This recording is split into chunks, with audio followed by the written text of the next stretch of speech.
ഇപ്പോൾ ഇലക്ഷൻ കഴിഞ്ഞു. കൊട്ടാരക്കരയിലെ ഗംഭീരമായൊരു റിസൾട്ടാണ് എത്തിയിരിക്കുന്നത്. കേരളം മുഴുവൻ ഒരു UDF കാറ്റടിച്ചപ്പോഴും കൊട്ടാരക്കര എങ്ങനെയാണ് ബാലഗോപാൽ പിടിച്ചു നിന്നത്? ഗംഭീരമെന്ന് പറയാൻ പറ്റത്തില്ലല്ലോ. എങ്കിലും ഈ തേരോട്ടത്തിനിടയിൽ കൊട്ടാരക്കര പിടിച്ചു നിന്നു എന്നുള്ളതൊരു യാഥാർത്ഥ്യമാണ്. അതിന് ഗംഭീര വിജയം എന്ന് പറയാൻ വയ്ക്കില്ല, സെറ്റ് ബാക്ക് ചെയ്തുള്ളൊരു വിജയമായിരുന്നു. സെറ്റ് ബാക്ക് എന്ന് പറയുമ്പോൾ അതിൻ്റെ പ്രധാനപ്പെട്ട ഘടകങ്ങൾ എന്തൊക്കെയായിരിക്കും? ആദ്യ അവസാനം കൗണ്ടിങ് സ്റ്റേഷനിൽ ഒരു അനിശ്ചിതത്വം നിലനിൽക്കുന്നൊരു സ്ഥിതിയായിരുന്നല്ലോ ശരിക്കും. അതിൻ്റെ റിസൾട്ട് വന്നുകൊണ്ടിരിക്കുന്ന ഘടകങ്ങൾ പല ഫാക്ടറികൾ പല പ്രദേശങ്ങളിൽ നിശ്ചയിക്കപ്പെട്ടിട്ടുണ്ടെങ്കിലും അവസാനം വിജയം നേടിയെന്നുള്ള യാഥാർത്ഥ്യമാണ്. അല്ല, ഇത് കൊട്ടാരക്കര കണ്ടിട്ടുള്ള വെച്ച് ഏറ്റവും ചുരുങ്ങിയ ഏറ്റവും വലിയ പോരാട്ടം തന്നെയാണ്. ഏറ്റവും ചുരുങ്ങിയ ഭൂരിപക്ഷമാണ്. 1012 വോട്ടുകൾക്കാണ് സംസ്ഥാനത്തിൻ്റെ ധനമന്ത്രി വിജയിച്ച് കയറിയിരിക്കുന്നത്. പക്ഷേ ഒരു ഘട്ടത്തിൽ മുഖ്യമന്ത്രി പോലും വളരെ പിന്നിലേക്ക് പോയി. അങ്ങനെ ആടിമറിഞ്ഞ ഒരു തെരഞ്ഞെടുപ്പിൽ ബാലഗോപാൽ അവസാനവട്ടം ഉമ്മന്നൂർ എണ്ണി കഴിയുമ്പോൾ ജയിച്ച് കയറണമെങ്കിൽ എന്തൊക്കെയായിരുന്നു അതിൻ്റെ പ്രധാനപ്പെട്ട ഘടകങ്ങളെന്ന് പറയാൻ പറ്റുമോ? അതിൽ പല ഘടകങ്ങൾ വർക്കൗട്ട് ചെയ്തിട്ടുണ്ട് എന്നുള്ളത് തന്നെയാണ്. അപ്പം എനിക്ക് തോന്നുന്നു LDF പ്രതീക്ഷിച്ച രീതിയിലുള്ള വോട്ടിംഗ് പാറ്റേൺ പലയിടത്തും ഉണ്ടായിട്ടില്ല. പ്രത്യേകിച്ചും കൊട്ടാരക്കര നഗരസഭയിലെ തിരിച്ചടി ഒരിക്കലും മറക്കാത്തൊരു തിരിച്ചടിയാണ് LDFനെ സംബന്ധിച്ചത്. കാരണം ഇത്രയും ബാലഗോപാൽ ചെയ്തിരിക്കുന്ന ഗുണങ്ങളിൽ ഏറ്റവും കൂടുതൽ അദ്ദേഹത്തിൻ്റെ കാലയളവ് കൊണ്ടുവരിക്കുന്ന നേട്ടങ്ങളെല്ലാം നഗരസഭയിലാണ്. ആ നഗരസഭയിലെ പല വാർഡുകളിലും അതായത് LDF കൗൺസിലർമാരുള്ള വാർഡുകളിൽ പോലും ഐഷാപ്പറ്റി കടന്നു കയറി ഒരു തേരോട്ടം നടത്തിയെന്ന് പറയുമ്പം അവരെ നല്ലോണം ചിന്തിപ്പിച്ചിട്ടുണ്ട്. എന്തൊക്കെയാണ് ഒരു പുനഃപരിശോധന നല്ല രീതിയിൽ അവർ നടത്തേണ്ടുന്നൊരു സംഭവമായിരിക്കും. അതെന്താണ് ആ ഒരു ഫാക്ടർ നഗരസഭയിൽ അവർക്ക് തിരിച്ചടി ഉണ്ടായെന്നുള്ളത് ആദ്യമായി പരിശോധിക്കുന്ന ഒരു പക്ഷേ അതായിരിക്കും. അല്ല, ഒരു പക്ഷേ ഒരു രാഷ്ട്രീയ പോരാട്ടത്തിനപ്പുറം UDFൻ്റെ ഒരു ഒഴുക്കായിരുന്നല്ലോ. അപ്പോൾ അതിൽ ബാലഗോപാലിനെ പിടിച്ചു നിർത്താൻ പറ്റിയ ഏറ്റവും പ്രധാനപ്പെട്ട ഒരു ഘടകം ഒരു പക്ഷേ അദ്ദേഹം മണ്ഡലത്തെ ശ്രദ്ധിച്ചു എന്നുള്ളതല്ലേ? അല്ലേ, സംസ്ഥാനത്തെ ധനമന്ത്രി ആയിരിക്കുമ്പോൾ ഈ തിരിച്ചടിയിൽ ഒരു പക്ഷേ എനിക്കൊന്ന് കൊല്ലം ജില്ലയിൽ ഇതുവരെ ചരിത്രത്തിലുണ്ടായിട്ടുള്ള ഒരു തിരിച്ചടിയാണ്. അതിനിടയിൽ ഇത്രയെങ്കിലും പിടിച്ചു നിൽക്കാൻ പറ്റിയതായി അല്ല, മണ്ഡലത്തെ ശ്രദ്ധിച്ചു എന്നുള്ളതാണ്. പ്രത്യേകിച്ചും കൊട്ടാരക്കരയിലെ ബാലഗോപാലിൻ്റെ തെരഞ്ഞെടുപ്പ് പ്രചരണം തന്നെ അദ്ദേഹത്തിൻ്റെ വികസന പദ്ധതികളാണ്. 1350 കോടിയുടെ വികസന പദ്ധതികൾ ചൂണ്ടിക്കാണിച്ചിറങ്ങുന്നത്. അതിന് എണ്ണി പറയാൻ ഒരുപാട് കാര്യങ്ങളുണ്ട്. ഇതല്ലേ കൊട്ടാരക്കര യഥാർത്ഥത്തിൽ ബാലഗോപാലിനെ പിടിച്ചു നിർത്തിയത്? 1300 കോടിയുടെ വികസനം ചെയ്തെടുത്ത് എനിക്ക് തോന്നുന്നത് ഇത്രയും മതിയോ എന്നൊരു ചോദ്യവും മറിച്ചുണ്ട്. ചോദ്യങ്ങളൊക്കെ ഉണ്ടാവാം, എന്തല്ലയോ? അപ്പോൾ ഇത്രയൊക്കെ ചോദ്യങ്ങളൊക്കെ ഉണ്ടെങ്കിലും അദ്ദേഹത്തെ ഒരുപക്ഷെ ജനകീയനായി പിടിച്ചു നിർത്തി. ജനകീയത കൊണ്ടാണല്ലോ അതിൽ പരാജയപ്പെട്ടു പോകുന്നത്. ഒരുപാട് എതിർ ഫാക്ടേഴ്സ് ഉണ്ടായിരുന്നു. അപ്പോൾ ഭരണവിരുദ്ധ വികാരം വന്ന് അതിലെല്ലാം ഉപരി കൊട്ടാരക്കരയിൽ പ്രമുഖമായ ഒരു സമുദായ സംഘടനയുടെ പ്രവർത്തനങ്ങൾ. അപ്പോൾ ഇതിനെ രണ്ടിനെ അതിജീവിച്ചുകൊണ്ട് കൊട്ടാരക്കരയിൽ ബാലഗോപാൽ വിജയിക്കണമെങ്കിൽ അതിൻ്റെ ഏറ്റവും പ്രധാനപ്പെട്ട ഘടകം സമുദായ സംഘടനയുടെ ഇതിലേക്ക് നമ്മൾ നോക്കുമ്പോൾ ഒരു സമുദായ സംഘടന എതിരായി നിന്നപ്പോൾ അടുത്ത സമുദായ സംഘടനയിലേക്കൊരു ധ്രുവീകരണം ഉണ്ടായത് ബാലഗോപാലിനെ അവസാന നിമിഷം രക്ഷിച്ചു എന്ന് വേണമെങ്കിൽ കണക്കുകൾ എടുത്താൽ പറയാൻ പറ്റും. ചില പഞ്ചായത്തുകളിൽ ആ രീതിയിലുള്ളൊരു പുരോഗതി വോട്ടെണ്ണൽ ഇങ്ങനെ ക്രമാനുഗതമായി പുരോഗമിക്കുമ്പോൾ നമുക്ക് കാണാൻ കഴിയുമായിരുന്നു. അതേത് പഞ്ചായത്തായിരിക്കും ചൂണ്ടിക്കാണിക്കാൻ പറ്റുന്നത്? അത് എനിക്ക് എഴുകോൺ മുതൽ അത്ര ഒരു ഫാക്ടർ വർക്കൗട്ട് ചെയ്തിട്ടുണ്ട്. എഴുകോൺ, വെളിയം, കരിപ്ര എന്നുള്ളത് ഓൾറെഡി LDFൻ്റെ ഒരു മേഖലയാണല്ലോ. അല്ല, എഴുകോണിൽ UDF ഭൂരിപക്ഷം വിചാരിച്ചിരുന്ന ഒരു പഞ്ചായത്താണ്. പ്രത്യേകിച്ച് അവിടെ ഭരിക്കുകയാണ് എഴുകോൺ UDF നല്ല ഭൂരിപക്ഷത്തിൽ ഭരിക്കുന്ന പഞ്ചായത്ത്. അവിടുത്തെ ചില വാർഡുകളിൽ ഒരു ഭൂരിപക്ഷം നേടിയിട്ടുണ്ട്. പക്ഷേ കോൺഗ്രസ് അല്ലെങ്കിൽ UDF പ്രതീക്ഷിച്ച ഒരു വോട്ടിംഗ് പാറ്റേൺ എഴുകോണിൽ ഉണ്ടായിട്ടില്ല. അതിലെനിക്ക് തോന്നുന്നു പരസ്യമായി ഇപ്പോൾ ചില അഭിപ്രായ പ്രകടനങ്ങൾ പോലും ഈ കൗണ്ടിങ് സ്റ്റേഷനിലൊക്കെ ഉണ്ടാകുന്ന സംഭവം ഉണ്ടായത് അതുമായി ബന്ധപ്പെട്ട്. അപ്പോൾ അവിടെ മുതലാണ് ഈ ബാലഗോപാൽ യഥാർത്ഥത്തിൽ ശരിക്കും പിടിച്ചു കയറുന്നത്. ആ മൂന്ന് പഞ്ചായത്തുകൾ കൊണ്ടാണ് ശരിക്കും വിജയിച്ചതെന്ന് വേണമെങ്കിൽ നമുക്ക്. ഈ ഉമ്മന്നൂർ പഞ്ചായത്തിലും പ്രതീക്ഷിച്ച വോട്ടിലേക്ക് എത്തിയോ?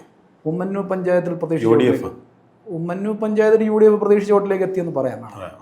കാരണം അത് ശരിക്കും പ്രതീക്ഷിച്ചിരുന്നതാണ്. അതായത് ആ അവസാനത്തെ ഒരു റൗണ്ടിൽ തന്നെ 1600 ചില്ലാന വോട്ടിൻ്റെ ഭൂരിപക്ഷം ഐഷാപ്പറ്റിയോടെ നേടിയെടുത്തെന്ന് വെച്ചാൽ വലിയൊരു നേട്ടമാണ്. പ്രത്യേകിച്ച് ഉമ്മന്നൂർ പഞ്ചായത്തിൽ ബാലഗോപാലിൻ്റെ വികസന പ്രവർത്തനങ്ങൾ ഒട്ടേറെയായിരുന്നു. റോഡ്, ഏറ്റവും കൂടുതൽ റോഡ് എനിക്ക് തോന്നുന്നു ഉമ്മന്നൂർ പഞ്ചായത്തിലാണ്. പക്ഷെ അവിടെ വലിയൊരു ഒരു തിരിച്ചടിയാണ് LDF നേരിട്ടത്. അപ്പോൾ ഇത്രയൊക്കെ വോട്ടിംഗ് പാറ്റേൺ നമ്മൾ പരിശോധിക്കുമ്പോഴും ഏറ്റവും ശക്തമായൊരു വോട്ടിംഗ് ഘടകം ആകേണ്ടതായിരുന്നു രശ്മിയുടെ സ്ഥാനാർത്ഥിത്വം. BJPക്ക് 1000 മുൻപുണ്ടായിരുന്ന 1000 വോട്ട് കുറഞ്ഞിട്ടുണ്ട്. എന്തുകൊണ്ടാണ് രശ്മിയുടെ സ്ഥാനാർത്ഥിത്വം ഏശാറ് പോയത് എന്തുകൊണ്ട്? രശ്മിയുടെ എനിക്കത് ആ പ്രചരണത്തിൻ്റെ അവസാന ഘട്ടത്തിൽ പോലും ഒരു ത്രികോണ ഇതിലേക്ക് ഫലിപ്പിക്കുന്ന രീതിയിലേക്ക് എനിക്കൊന്ന് BJPക്ക് എത്താൻ അല്ലെങ്കിൽ NDAക്ക് എത്താൻ കഴിഞ്ഞില്ല എന്നുള്ളൊരു യാഥാർത്ഥ്യം. അത് ശരിക്കും വോട്ടിങ്ങിലും പ്രതിഫലിച്ചു. ആദ്യ പഞ്ചായത്ത് മുതൽ അവർ പ്രതീക്ഷിച്ച വോട്ടിൽ നിന്ന് പുറകോട്ട് പോയി. രശ്മി ഏറ്റവും കൂടുതൽ വോട്ട് നേടേണ്ട എനിക്ക് തോന്നുന്നത് ഒരു പക്ഷേ കുളക്കട പഞ്ചായത്തിലാണ്. അവിടെ അവർ പ്രതീക്ഷിച്ചിരുന്ന വേണ്ട 350 വോട്ട് പിന്നിലായിരുന്നു. ഈ കുളക്കട പഞ്ചായത്തിൽ രശ്മിക്ക് വേണ്ടത്ര വോട്ട് കിട്ടിയില്ലെന്ന് മാത്രമല്ല, BJP ഭരിക്കുന്ന നെടുവത്തൂർ പഞ്ചായത്തിൽ പോലും നെടുവത്തൂർ പഞ്ചായത്തിൽ ഐഷ പോറ്റി നടത്തിയതൊരു വലിയ വോട്ട് ഇതാണ്.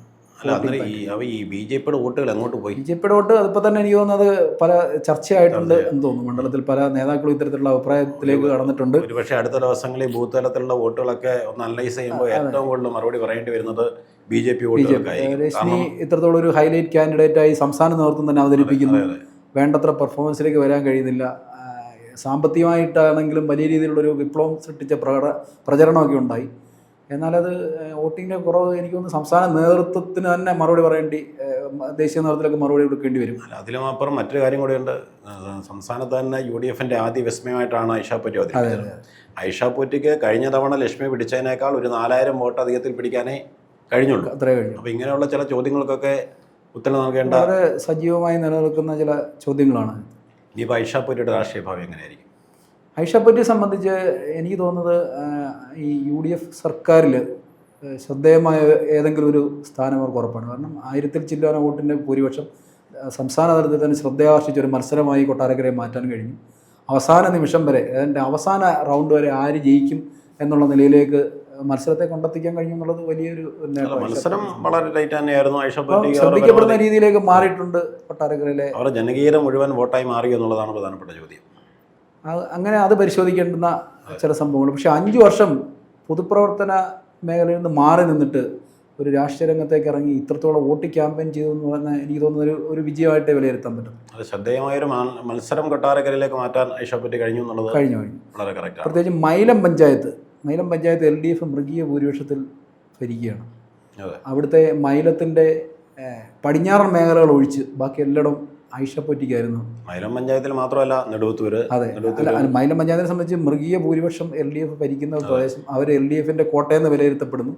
പ്രധാനപ്പെട്ട നേതാക്കളൊക്കെ ഉള്ളിടത്തുനിന്നും പല പ്രദേശങ്ങളിലും വോട്ട് കുറഞ്ഞു എന്നുള്ളത് വലിയ ചർച്ചാ വിഷയം. കുളക്കട പഞ്ചായത്തിൽ എങ്ങനെയാണ് LDF കഴിഞ്ഞ തെരഞ്ഞെടുപ്പിൽ കുളക്കടയിൽ UDFന് ലീഡ് വന്നിരുന്നതാണ്.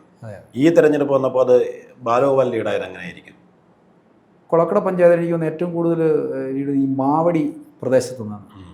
അവിടുത്തെ കുറേ പ്രവർത്തനങ്ങൾ എനിക്കൊന്ന് കൂടുതൽ ജനങ്ങളിലേക്ക് ഇറങ്ങിച്ചെല്ലാൻ ബാലോപാലിനെ സഹായിച്ചിട്ടുണ്ടെന്നാണ് എനിക്ക് തോന്നുന്നത്. പക്ഷേ പുത്തൂർ മേഖലകളിലൊക്കെ ഐഷ പോറ്റിക്കാണ് നല്ല. അല്ല, അവിടെ ഈ NDA വോട്ടുകളിൽ CPMലേക്കൊരു അല്ലെങ്കിൽ LDFലേക്കൊരു സ്പ്ലിറ്റ് അങ്ങനെയൊക്കെ ഒരു ആരോപണം പല ഭാഗത്തു നിന്നൊക്കെ ഉയർന്നു വരുന്നുണ്ട്. അത് എത്രത്തോളം ശരിയാണെന്ന് ഇനി പരിശോധിക്കേണ്ടി വരും. പക്ഷേ എന്തായാലും വോട്ട് കുറഞ്ഞു എന്നുള്ളത് യാഥാർത്ഥ്യം തന്നെയാണ്. NDAക്ക് കിട്ടേണ്ട വോട്ടുകൾ, പ്രത്യേകിച്ച് രശ്മിയുടെ സ്വന്തം തട്ടകം എന്ന നിലയിൽ അവർ ജില്ലാ പഞ്ചായത്തിൻ്റെ മത്സര വേദികളിൽ നേടിയെടുത്തിരിക്കുന്ന വോട്ടുകളൊക്കെ എവിടെ പോയിന്ന് ചിലപ്പോൾ മറുപടി കൊടുക്കേണ്ടി വരും. അല്ല, 2 വിസ്മയം സംസ്ഥാനത്ത് തന്നെ ശ്രദ്ധേയമായ ആ വിസ്മയം ഒന്നാണ് ഐഷ പോറ്റി. അതുപോലെ തന്നെ BJP വിസ്മയമായിട്ട് അവതരിപ്പിച്ച ഒന്നാണ് രശ്മി. ഇവർ രണ്ടുപേരും പരാജയപ്പെട്ടു പോയി എന്നുള്ളത് ഒരു വസ്തുതയല്ലേ? രശ്മിക്ക് കുറച്ചുകൂടെ ഒരു നല്ല പ്രകടനം കാഴ്ചവെക്കാമായിരുന്ന എല്ലാ സാഹചര്യങ്ങളും ഉണ്ടായിരുന്നു. അതെ, അതിലേക്ക് പാർട്ടിയുടെ സംവിധാനങ്ങളാണ് എവിടെയാണ് പോരായ്മയെന്ന് അന്വേഷിക്കുന്നത്. പാർട്ടിയുടെ ജില്ലാ സെക്രട്ടറി തന്നെ അതിപ്പോൾ തുടക്കമിട്ടിട്ടുണ്ട്. റിസൾട്ട് പുറത്തു വന്നതിന് ആദ്യം തന്നെ രാധാകൃഷ്ണനിൽ പ്രതികരിച്ചിട്ടുണ്ട്. അതായത് BJPക്ക് നഷ്ടപ്പെട്ട വോട്ടുകൾ അങ്ങോട്ട് പോയി എന്ന് അന്വേഷിക്കണമെന്നാണ് പറഞ്ഞത്. ഈ അന്വേഷണം ചെന്നെത്തുന്നത് ഇവിടെ ആയിരിക്കും. അതൊരു വലിയ ചോദ്യമാണ്. അതൊക്കെ ചില സംഭവങ്ങളിലേക്കൊക്കെ എത്താൻ തന്നെയാണ് സാധ്യത. BJPയുടെ ഈ പ്രാവശ്യത്തെ തെരഞ്ഞെടുപ്പ് പ്രവർത്തനം തന്നെ അവലോകനം ചെയ്താൽ വലിയ ഒരു അതിൽ ചില പോരായ്മ കാണാനുണ്ട്. പോരായ്മ ഉണ്ടായിരുന്നു. ജനകീയരല്ലാത്ത നേതാക്കളാണ് പലപ്പോഴും തെരഞ്ഞെടുപ്പിന് മുന്നിൽ നിന്നത്. പാർട്ടിയുടെ മുൻനിരയിൽ നിന്നവരെ ഒഴിവാക്കപ്പെടുക, അതിൽ ചില അസംതൃപ്തികൾ ഉണ്ടാവുക. അതെ, നഗരസഭയിൽ തന്നെ 5 സീറ്റ് കിട്ടിയ നഗരസഭയാണ്. ആ നഗരസഭയ്ക്കുള്ള പ്രവർത്തനങ്ങൾക്ക് ചുക്കാൻ പിടിച്ചവരെയൊന്നും യഥാർത്ഥത്തിൽ ഇലക്ഷൻ്റെ മുൻനിരയിൽ കാണാനുണ്ടായിരുന്നില്ല. ഇങ്ങനെ മൊത്തത്തിൽ ഒരു സംഘടനാപരമായിട്ട് BJPക്കുള്ളിൽ എന്തൊക്കെയോ അസ്വസ്ഥതകൾ ഉണ്ടായിരുന്നതായിട്ട് അനുഭവപ്പെട്ട തെരഞ്ഞെടുപ്പില്ലേത്. ഈ കേരള കോൺഗ്രസ് B പത്തനാപുരത്ത് പരാജയപ്പെട്ടതിനോടൊപ്പം കൊട്ടാരക്കര അവരുടെ തട്ടകമാണല്ലോ. കേരള കോൺഗ്രസ് Bയുടെ സ്വാധീനം എത്രത്തോളം എനിക്ക് തോന്നി ബാലോപാൽ അനുകൂലമായി പ്രതിഫലിച്ചിട്ടുണ്ട് ഈ ഒരു ഇലക്ഷൻ കണക്കൂട്ടി. കൊട്ടാരക്കരയിൽ കേരള കോൺഗ്രസ് B എന്നുള്ളത് ഒരു പേരെന്ന് വേണമെങ്കിൽ നമുക്ക് പറയാം, അല്ലെങ്കിൽ വലിയ രാഷ്ട്രീയ സ്വാധീനമൊന്നും കൊട്ടാരക്കരയിൽ LDF മുന്നണിയോട് ചേർന്ന് നിൽക്കുന്നുണ്ട്. തെരഞ്ഞെടുപ്പിൽ കുറേ സീറ്റ് കിട്ടുന്നതിനപ്പുറം വലിയൊരു ജനകീയ വോട്ടൊന്നും നിലവിൽ കേരള കോൺഗ്രസ് ബിക്കില്ല. അതുകൊണ്ട് തന്നെയാണ് കേരള കോൺഗ്രസ് ബി ഇപ്പം പത്തനാപുരം കേന്ദ്രീകരിച്ച ഉള്ളെന്ന് പറയാം. ഇവിടെ ആകെ ജില്ലാ പ്രസിഡന്റ് ഉണ്ട്, അദ്ദേഹത്തോടൊപ്പം കുറേ ആളുകളുണ്ട് എന്നതിനപ്പുറം ഒരു രാഷ്ട്രീയ ശക്തി കേരള കോൺഗ്രസ് ബിക്ക് കേരള കോൺഗ്രസ് ബി കൗൺസിലറുടെ വാർഡുകളിലൊക്കെ ഐഷ പോറ്റിക്ക് മൃഗീയ ഭൂരിപക്ഷമായിരുന്നു കേരള കോൺഗ്രസ് ബിയുടെ. തീർച്ചയായും കോടതി നിൽക്കുന്ന സ്ഥലത്തൊക്കെ എന്ന് പറഞ്ഞാൽ വലിയ ഭൂരിപക്ഷത്തിലായിരുന്നു ഐഷ പോറ്റിയുടെ. പക്ഷേ ആ സ്ട്രീറ്റ് മേഖലയിൽ ഏകപക്ഷീയമായി ബാലഗോപാലിന് ലീഡ് നേടാൻ കഴിയുമെന്നുള്ളത് അവിടുത്തെ ഒരു രാഷ്ട്രീയ രീതി അനുസരിച്ച് വലിയ നേട്ടമായിട്ട് വേണം കണക്കൂട്ടാൻ. അതിന് ഇവിടെ കേരള കോൺഗ്രസ് ബിയുടെ നേതൃത്വം കൊടുക്കുന്ന ഷാജു പ്രത്യേകിച്ച് ആ മേഖലയിലൊക്കെ നല്ല സ്വാധീനമുള്ള വിഷയമാണ്. അപ്പോൾ ഷാജുവിൻ്റെ ആത്മാർത്ഥമായ പ്രവർത്തനം അതിനകത്തുണ്ടാകുന്നു. ഇവിടുത്തെ 3 വാർഡുകളിലും ബാലഗോപാലിൻ്റെ നിർണായക സ്വാധീനമാണ്. അല്ല, അങ്ങനെ മൊത്തത്തിൽ നോക്കുമ്പോൾ ബാലഗോപാലിനോട് ചേർന്ന് നിൽക്കുന്നവരൊക്കെ പ്രയത്നിച്ചു, അതിൻ്റെ ഒരു ഫലമുണ്ട്. പിന്നെ അദ്ദേഹത്തിൻ്റെതായിട്ടുള്ള ജനകീയത അദ്ദേഹം തന്നെ സൃഷ്ടിച്ചെടുത്തുകൊണ്ട് അവസാന നാളുകളിൽ ഉണ്ടാക്കിയ ജനകീയത തെരഞ്ഞെടുപ്പിൻ്റെ അവസാന കണക്കൂട്ടുമ്പോൾ വിജയത്തിലേക്ക് എത്തി. അല്ല, ഈ എല്ലാവരും ഉന്നയിച്ച ഒരു പ്രധാനപ്പെട്ട ആരോപണമുണ്ട്, കല്ലടിയിൽ മാത്രമേ നടന്നിട്ടുള്ളൂ എന്ന്. ഈ കല്ലടിയിൽ തന്നെ വികസന പ്രവർത്തനങ്ങളൊരു സൂചന ആയിരുന്നല്ലോ. ചില പ്രൊജക്റ്റുകളൊക്കെ യാഥാർത്ഥ്യമാക്കാൻ കഴിഞ്ഞിട്ടുണ്ട്. അതെ, അല്ല അതിന് ഇതൊക്കെ പൂർത്തിയാക്കണമെങ്കിൽ ബാലഗോപാൽ വന്നേ പറ്റൂ എന്ന ഒരു ചിന്ത ജനങ്ങളിൽ ഉണ്ടായിട്ടില്ലെന്ന് പറയാൻ പറ്റുമോ? അതിൻ്റെ തുടർച്ച ഉണ്ടാവണമെങ്കിൽ ബാലഗോപാൽ ഉണ്ടാവണം എന്നൊരു ഇമ്പാക്റ്റ് ജനങ്ങളിൽ ഉണ്ടായിട്ടുണ്ടെന്ന് തോന്നുന്നു. ഇനി ഈ ബാലഗോപാൽ ഇപ്പോൾ ഭരണം നഷ്ടപ്പെടുകയാണ്, LDFന് ഭരണം നഷ്ടപ്പെടുന്നു, UDFൻ്റെ ശക്തമായൊരു ഭരണം വരുന്നു. അപ്പോൾ അവിടെ പ്രതിപക്ഷ നേതാവിൻ്റെ സ്ഥാനത്തേക്ക് ബാലഗോപാലിൻ്റെ പേര് പറഞ്ഞു കേൾക്കുന്നുണ്ട്, പരിഗണിക്കപ്പെടാൻ സാധ്യതയുണ്ട്. അപ്പോൾ അങ്ങനെ വരുമ്പോൾ കൊട്ടാരക്കരയ്ക്ക് കുറച്ചുകൂടി പ്രാധാന്യം തന്നെ നിലനിൽക്കാൻ സാധ്യതയുണ്ട്. തലയുയർന്നൊരു നേതാവെന്ന നിലയിൽ കൊട്ടാരക്കര വികസന പ്രവർത്തനം അങ്ങനെ ചില പരിഗണനകൾ സാധ്യതയുണ്ട്. കൊട്ടാരക്കര വികസന പ്രവർത്തനം തുടരാനുള്ളൊരു സാധ്യതയും അവിടെ നമുക്ക് കാണുന്നുണ്ട്. ഈ തുടക്കം കുറിച്ച പദ്ധതികളൊക്കെ പൂർത്തീകരിക്കാൻ അദ്ദേഹത്തിന് അവസരം കിട്ടുമോ അല്ലെങ്കിൽ കഴിയും? എന്തായാലും അതിന് ചില തടസ്സം പഴയതുപോലെ സ്മൂത്തായി പോകാൻ ബുദ്ധിമുട്ടായിരിക്കും. വലിയ പൈസ ചെലവ്, വലിയ സാമ്പത്തിക ബാധ്യതയുള്ള പദ്ധതികളാണ്. ഉദാഹരണത്തിന് IT പാർക്ക്, പലതും നഗരസഭാ ആസ്ഥാനം ഉൾപ്പെടെ എല്ലാം വലിയ എമൗണ്ടിലെ പ്രൊജക്റ്റുകളാണ്. അതിൻ്റെ ഫണ്ടിങ്ങും ഫ്ലോ ഒക്കെ വളരെ പ്രധാനപ്പെട്ടതായിരിക്കും. ഒരുപക്ഷെ യുവജനങ്ങളൊക്കെ ഈ പ്രാവശ്യം ബാലഗോപാലിന് വോട്ട് ചെയ്തിട്ടുണ്ടാകാൻ സാധ്യതയുണ്ട്. യുവജനങ്ങളുടെ വോട്ട് ഉണ്ടായിട്ടുണ്ട്. പക്ഷേ സ്ത്രീപക്ഷ വോട്ടർമാരുടെ വോട്ട് സ്പ്ലിറ്റായി പോയി എന്നാന്ന് തോന്നുന്ന കണക്കുകൾ സൂചിപ്പിക്കുന്നത്. കുറച്ചുകൂടെ ഐഷ പോറ്റിക്ക് നേടാൻ കഴിയും. ഐഷ പോറ്റിയുടെ ഏറ്റവും പ്രധാനപ്പെട്ട ഒരു ശക്തിയും അല്ലെങ്കിൽ അവരുടെ പ്രതീക്ഷയും സ്ത്രീ വോട്ടുകൾ. അവർ ഇത്രയും ഈ 5 വർഷം മാറി നിന്നിട്ടും സ്ത്രീകളിൽ അവർ ഉണ്ടാക്കിയിരിക്കുന്ന ആ ഒരു ഇമ്പാക്റ്റ് ഇപ്പോഴും നിലനിൽക്കുന്നു എന്നുള്ള ഒരു തെളിവാണ്. അല്ല, അത് വോട്ട് വീണിട്ടുണ്ടല്ലോ, സ്ത്രീകളുടെ വോട്ട് നല്ലതുപോലെ വീണിട്ടുണ്ട്. ഇനി അത് ഏതൊക്കെ വർഷത്തെയാണെന്നുള്ളതാണ് കാണേണ്ടത്. അതുപോലെ തന്നെ നമ്മൾ ഈ പറഞ്ഞ പോലെ തന്നെ സമുദായ സംഘടനയുടെ ശക്തമായ പ്രവർത്തനം ഉണ്ടായിരുന്നു. അതിൻ്റെതായ ഒരു പരുങ്ങൽ ബാലഗോപാലിന് ഉണ്ടായിട്ടുണ്ട്. അതുകൊണ്ട് അത് പല സ്ഥലങ്ങളും ഉണ്ടായിട്ടുണ്ട്. എതിർപക്ഷത്തുള്ള ഒരു ധ്രുവീകരണം അവസാന നിമിഷത്തിൽ രക്ഷിച്ചു എന്നാണ് തീർച്ചയായും. എന്തായാലും നല്ല ഒരു ഭാഗം വോട്ടുകൾ അവരുടെ പ്രവർത്തനത്തിൽ ബാലഗോപാലിന് കിട്ടാതിരിക്കാൻ സാധ്യമായിട്ടുണ്ട്.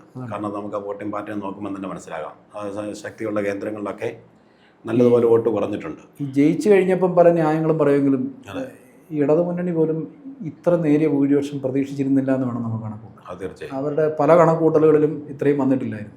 ഇപ്പോൾ പറയുന്നു ശരിയാ, അത്രയൊക്കെ ഞങ്ങൾ പ്രതീക്ഷിച്ചുള്ളൂ, പക്ഷേ ഒരിക്കലും ആയിരുന്നില്ല. പല സന്ദർഭങ്ങളിൽ അവരുമായിട്ട് പറയുമ്പോഴും എന്തായാലും ഒരു 10,000-ത്തിനടുത്ത് ഭൂരിപക്ഷം അവർ പ്രതീക്ഷിച്ചു. 10,000 ഇല്ലെങ്കിൽ ഒരു 5,000 വോട്ട് 10,000-10,000 ഇടയ്ക്കുന്ന ഒരു കണക്കായിരുന്നു. അല്ല, ഇത് മുമ്പ് ഞാൻ കൊട്ടാരക്കരയുടെ തെരഞ്ഞെടുപ്പ് ചരിത്രം പരിശോധിക്കുമ്പോൾ മുമ്പ് ഒരു കുറഞ്ഞ ഭൂരിപക്ഷത്തിലേക്ക് പോയിട്ടുള്ളത് ബാലകൃഷ്ണപിള്ളയാണ്. ബാലകൃഷ്ണപിള്ള അന്ന് വോട്ടെണ്ണൽ പൂർത്തിയാകുന്നതിന് മുമ്പ് അങ്ങ് എഴുന്നേറ്റ് പോയത്. പിന്നെ ഉമ്മന്നൂർ എണ്ണി കഴിഞ്ഞപ്പോൾ ആളുകൾ പോയി വിളിച്ചോണ്ട് വന്നിരുന്നു. അപ്പോൾ ഉമ്മന്നൂർ പഞ്ചായത്തിനകത്ത് ഇത് ഉമ്മന്നൂർ വരെ കാത്തിരുന്നു. ഇത് ഉമ്മന്നൂർ അവസാനത്തെ 204-ാമത്തെ ബൂത്ത് എണ്ണുന്നിടം വരെ കൊട്ടാരക്കരയിലെ അവസാനത്തെ 8ാമത്തെ ടേബിൾ പൂർത്തിയാക്കുമ്പോഴാണ് ഫലത്തിലേക്ക് എത്തുന്നത്. എത്താനുള്ള ഒരു ആത്മവിശ്വാസം ഉണ്ടാവും. അതായത് ഭരണാധികാരിയുടെ ഓഫീസിൽ നിന്ന് വിളി വന്നതിന് ശേഷമാണ് ബാലഗോപാൽ അങ്ങോട്ട് പോകുന്നത്, വോട്ടിംഗ് കേന്ദ്രത്തിലേക്ക് വരുന്നത് എന്ന് പറഞ്ഞാൽ അത്രയ്ക്ക് പിരിമുറുക്കത്തോടു കൂടി കാത്തിരുന്ന ഈ ഒരിക്കലും കൊട്ടാരക്കരയുടെ ചരിത്രത്തിൽ ഇങ്ങനെ ഒരു പിരിമുറുക്കം ഉണ്ടായിട്ടുള്ളതായിട്ട് അനുഭവപ്പെട്ടിട്ടില്ല. ഈ ഇടതുമുന്നണിയുടെ പ്രവർത്തനം യഥാർത്ഥത്തിൽ ഇപ്പൊ പരിശോധിക്കപ്പെടും, എങ്കിലും ഈ ഒരു എണ്ണയിട്ട യന്ത്രം പോലെ പ്രവർത്തിച്ചു എന്ന് പറയാൻ കഴിയും. അതുകൊണ്ട് ബാലഗോപാലിന്റെ വിജയം പാർട്ടിക്ക് അല്ലെങ്കിൽ മുന്നണിക്ക് എത്രമാത്രം അവകാശപ്പെട്ടതാണ് എന്ന് ചോദിച്ചാൽ ശക്തമായ ഒരു ആലോചനയും ഒരു ചർച്ചയാനും വേണ്ടി വരും. അതുകൊണ്ടാണ് ഈ അക്കാര്യത്തിൽ ബാലഗോപാലിന്റെ ഒരു ഒറ്റയാൾ പ്രവർത്തനമായിരുന്നു പലപ്പോഴും ഇലക്ഷന്റെ ഹൈലൈറ്റ്. അത് തന്നെയാണ് ഇതിനകത്ത് മനസ്സിലാക്കേണ്ട ഒരു വസ്തുത. ബാലഗോപാൽ സൃഷ്ടിച്ചെടുത്ത കഴിഞ്ഞ 5 വർഷം കൊണ്ട് അദ്ദേഹം സൃഷ്ടിച്ചെടുത്ത ഒരു ജനകീയതയുണ്ട്. അദ്ദേഹം മുന്നോട്ട് വെച്ച വ്യക്തിബന്ധം, അതിലൂടെയാണ് യഥാർത്ഥത്തിൽ ഈ വിജയം വന്നിരിക്കുന്നത്. ഇല്ലെങ്കിൽ ആ സുനാമി തിരമാലയിൽ അടിയൊലിച്ച് പോയ കൂട്ടത്തിൽ അതെ അതെ, ആ സുനാമിയിൽ പോകും. 4 മന്ത്രിമാരെ CPM പിടിച്ചു നിന്നിട്ടുള്ളൂ, മുഖ്യമന്ത്രി ഉൾപ്പെടെ. അതിൽ ഏറ്റവും കൂടുതൽ ജനപക്ഷം ഏറ്റുവാങ്ങേണ്ട വകുപ്പാണ് ധനകാര്യ വകുപ്പ്. എന്നിട്ട് അദ്ദേഹം പിടിച്ചു നിന്നു എന്ന് പറയുന്നത് കൃത്യമായ ആസൂത്രണത്തിലൂടെയും അദ്ദേഹം കാര്യങ്ങളെ സമീപിക്കുന്ന ഒരു രീതി എനിക്കൊന്ന് കുറച്ചുകൂടെ എതിർപ്പ് കുറയ്ക്കാൻ സഹായിട്ടുണ്ടെന്നു. കൂടുതൽ വാക്കുകൾ കൊണ്ടോ പ്രവർത്തന രീതികൾ കൊണ്ടോ ആരെയും വെറുപ്പിക്കാത്തൊരു രീതി എനിക്കൊന്ന് കുറച്ചുകൂടെ എതിർപ്പ് കുറച്ചിട്ടുണ്ടാണ്. അല്ല, ഏത് കാര്യത്തെയും ഒരു അവധാനതയോടെ സമീപിക്കുകയും ശക്തമായ പ്രതികരണങ്ങൾ വേണ്ടിടത്ത് പോലും ചുരുക്കം ചെലവാക്കുന്ന ഒരു രീതി, സൗമ്യമായി പ്രതികരിക്കുന്ന രീതി. വേറെ ഏതെങ്കിലും ഒരു രാഷ്ട്രീയ പാർട്ടി നേതാവായിരുന്നെങ്കിൽ ഒരു പക്ഷേ ഇത്തരം ഘട്ടങ്ങളിൽ വളരെ പ്രകോപനപരമായിട്ട് പൊട്ടിത്തെറിച്ചേനെ. പക്ഷേ അതിനൊന്നും മുതിരാതെ അമിതമായ ഒരു പ്രകടനമില്ലാതെയും ഒക്കെ മുന്നോട്ട് പോകുന്ന ശൈലി തന്നെ ആയിരിക്കാം ബാലഗോപാലിന് ഒരു പക്ഷേ ഈ സുനാമിയിലും പിടിച്ചു നിർത്തിയതെന്ന് നമുക്ക്. എന്നാലും കൊട്ടാരക്കലിലെ ഒരു രാഷ്ട്രീയ ഭാവി വരുന്ന 5 വർഷത്തെ അതുകൂടെ ഒന്ന് ചർച്ച ചെയ്യപ്പെടേണ്ട ഒരു സംഭവം. വരുന്ന 5 വർഷത്തെ രാഷ്ട്രീയ ഭാവി വളരെ നിർണായകം തന്നെയായിരിക്കും. കാരണം ബാലഗോപാൽ ഒരു പക്ഷേ പ്രതിപക്ഷ നേതാവായി വരികയും ശക്തമായ മുഖ്യമന്ത്രിയുടെ നേതൃത്വത്തിൽ UDF ഭരണം നടത്തുകയും ചെയ്യുമ്പോൾ കൊട്ടാരക്കരയ്ക്ക് എത്രമാത്രം ഗുണകരമാകും, കൊട്ടാരക്കരയുടെ ആവശ്യങ്ങൾ നേടിയെടുക്കാൻ ബാലഗോപാലിന് കഴിയുമോ എന്നൊക്കെ വളരെ ചർച്ച ചെയ്യേണ്ട ഒരു കാര്യമാണ്. പിന്നെ മൊത്തത്തിൽ നമ്മൾ ചോദിക്കും, ഈ തെരഞ്ഞെടുപ്പ് മൊത്തത്തിലൊന്ന് അവലോകനം ചെയ്യുമ്പോൾ UDF ഒരു തേരോട്ടം തന്നെയാണ്. പാർട്ടി തന്നെ നല്ല രീതിയിൽ പുനഃപരിശോധിക്കുമെന്ന് ഇപ്പം മന്ത്രി തന്നെ പ്രതികരിച്ചിട്ടുണ്ട് ഈ ഒരു ഇലക്ഷൻ റിസൾട്ടിന്. തീർച്ചയായും. അതോടൊപ്പം തന്നെ ജനങ്ങളെ അംഗീകരിക്കേണ്ടതുണ്ട്. തോൽപ്പിക്കേണ്ടവരെ തെരഞ്ഞു പിടിച്ച് തോൽപ്പിക്കാനും എല്ലാ ജനങ്ങളാണല്ലോ ആത്യന്തികമായി അവരെ അംഗീകരിക്കുക എന്നുള്ളത് ഏറ്റവും പ്രധാനം. ജില്ലയിൽ എനിക്ക് തോന്നുന്നു CPM ആകെ ജയിച്ചിട്ടുള്ള ഒരു MLA കൂടിയാണ്. CPM ഒറ്റ തുരുത്താ. അങ്ങ് കരുനാഗപ്പള്ളി തൊട്ട് പുനലൂർ വരെ നോക്കിയാൽ CPM ജയിച്ചിട്ടുള്ള ഏക MLA ആണ് KN ബാലഗോപാൽ. ഇടതിന്റെ ശക്തി കേന്ദ്രം കോട്ട, ചെങ്കോട്ട എന്നെല്ലാം മാധ്യമങ്ങൾ വെച്ചിരുന്നതാണ്. അപ്പോൾ എല്ലാത്തിനും ഈ ജില്ലയെ തന്നെയാണ് ചാത്തന്നൂർ BJP ഒരു സീറ്റും പിടിച്ചിട്ടുള്ളത്. അപ്പോൾ അങ്ങനെയുള്ള പ്രത്യേകത ഉണ്ട്. അപ്പോൾ എന്തായാലും ഈ വിജയം ബാലഗോപാലിന്റെ ഒരു വിജയം. അതിനപ്പുറം തന്നെ അപ്പോൾ അതോടൊപ്പം തന്നെ വരുന്നൊരു ചോദ്യമാണ്, ഈ തെരഞ്ഞെടുപ്പിൽ ഏറ്റവും ഉയർന്നു കേട്ടതാണ്, ഈ അവസാനം ഒരു വർഷമേ ഉണ്ടായിരുന്നുള്ളൂ ബാലഗോപാലിന് പ്രവർത്തിക്കാൻ തോന്നിയത് എന്നൊരു ചോദ്യം ഇലക്ഷന് ശേഷം ചോദിച്ചൊരു ചോദ്യം. അങ്ങനെ ഒരു ചോദ്യം എപ്പോഴും ഉയർന്നു കേട്ടിട്ടുണ്ട്. ഒരുപക്ഷെ ആദ്യത്തെ നാളുകളിലൊക്കെ ബാലഗോപാലിനെ ജനങ്ങളിൽ അല്ലെങ്കിൽ പൊതുപരിപാടിയിൽ നിന്ന് ഇച്ചിരി അകറ്റി നിർത്താൻ ശ്രമം ഉണ്ടായിരുന്നു, അല്ലെങ്കിൽ അദ്ദേഹത്തിനെ കുറച്ച് ആൾക്കാർ പൊതിഞ്ഞുകൊണ്ട് നടക്കുകയായിരുന്നു. ഇങ്ങനെയൊക്കെയുള്ള ഒരുപാട് കാര്യങ്ങളെ കുറിച്ച് മനസ്സിലാക്കുന്നതിനും ആളുകളിലേക്ക് ഇറങ്ങി ചെല്ലുന്നതിനും അല്പം മാറി നിന്നിരുന്നൊരു സാഹചര്യം ഉണ്ടായിരുന്നു. അതിന്റെ ഒരു എനിക്ക് തോന്നുന്നു ഈ ഇലക്ഷൻ അടുത്ത സമയത്ത് കുറച്ച് പാർട്ടി മുന്നണിയൊക്കെ നേരിടേണ്ടി വന്നിരുന്നു. പഠിച്ചെടുക്കാനും മനസ്സിലാക്കാനും ഒരു ഇത്തിരി താമസം ഉണ്ടായി എന്നുള്ളതൊരു വസ്തുത തന്നെയായിരിക്കും. അവസാന നിമിഷങ്ങളിലെങ്കിലും അതിന് മാറ്റം വന്നുകൊണ്ടായിരിക്കാം ഇത്രയും ചടുലമായ ചില ഇടപാടുകൾ നടത്താനും വേണ്ട കാര്യങ്ങൾ ഇടപെടാനൊക്കെ അവസാന നിമിഷങ്ങളിൽ കഴിഞ്ഞു. അതെന്തായാലും ഒരു മുഖ്യമന്ത്രി പറയുന്നത് ഒരു രക്ഷാപ്രവർത്തനമായിട്ട് മാറിയെന്ന് വിലയിരുത്തുക. എന്തായാലും ആ രക്ഷാപ്രവർത്തനം ഈ തെരഞ്ഞെടുപ്പിൽ ഫലം ചെയ്തു. കൊട്ടാരക്കലെ ജനങ്ങൾ ബാലഗോപാലിനൊപ്പം ഉറച്ചു തന്നെ നിന്നു എന്ന് നമുക്ക് അനുമാനിക്കാം.